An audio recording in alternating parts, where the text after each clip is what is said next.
Bonjour à tous, aujourd'hui nous allons voir le niveau de Garp. Quel est le niveau de Garp? A-t-il le niveau Yonko? A-t-il le niveau de Roger? Nous allons voir ça dans cette vidéo. Donc, tout d'abord, pour pouvoir répondre à cette question, nous allons débriefer le Galaxy Impact. Donc, est-ce que le Galaxy Impact est l'attaque la plus puissante du verse? Est-ce que c'est une attaque très puissante? Donc, selon moi, ce n'est pas une attaque si puissante que ça, pour deux raisons. Donc premièrement, elle ne touche pas les personnages puissants de l'équipage de Barbe Noire comme Shiryu ou Aokiji. Donc ça, même les vice-amiraux de Barbe Noire comme Pizarro, etc. n'ont pas été touchés par cette attaque. Ensuite, on peut voir que les randoms se relèvent, certains randoms se relèvent juste après cette attaque. Donc je suis désolé quand on me dit qu'une attaque est la plus forte du verse.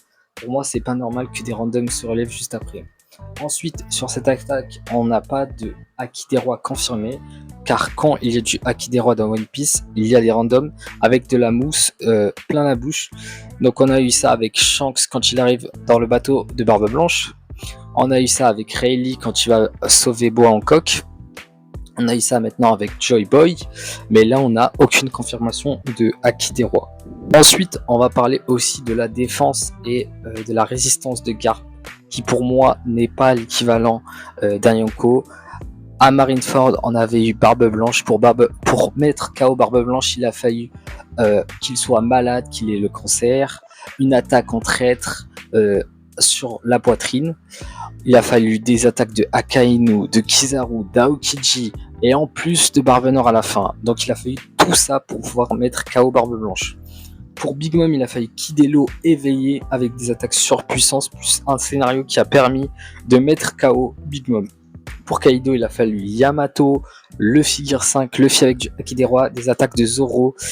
Donc vraiment, c'est très compliqué de donner le niveau Yonko à Garp alors qu'il s'est pris sur la rouge 2 coups de Shiryu et de Aokiji. Et ces 2 coups lui ont permis à Garp d'être totalement KO. Donc c'est très compliqué de comparer la résistance et la défense de Garp à un Barbe Blanche ou un Kaido. Enfin, on me dit que Garp est vieux et que donc ça a diminué grandement sa puissance. Sauf que pour ça, c'est très compliqué, car Garp est un personnage, comme il est précisé, qui s'entraîne toujours, qui ne s'est pas arrêté de s'entraîner, car sa force à lui est reposée sur l'entraînement. Comme Brand le dit, ce n'est pas un don inné, donc on sait que Garp n'a pas arrêté de s'entraîner. Donc c'est compliqué de passer du niveau de Roger à d'un coup un niveau commandant amiral, parce que pour moi Garp a le niveau commandant amiral via sa résistance, via son attaque pas si offensive que ça. Et donc je vois pas comment Garp avait le niveau de Roger et maintenant à un niveau si fébrile. Donc pour terminer, pour moi le niveau de Garp est au niveau de intermédiaire, c'est-à-dire entre commandant et Yonko, commandant amiral et Yonko. Pour une dernière raison, c'est son combat contre Shiki qui est officiel. Donc pourquoi Garp, qui a le niveau Yonko, affronterait Shiki à 2 contre 1? Pour moi, ça n'a aucun sens. Donc on sait que Marineford a été quasiment détruite lors de cet affrontement. Je ne comprends pas pourquoi il ne prend pas en 1 contre 1 s'il est si fort que ça.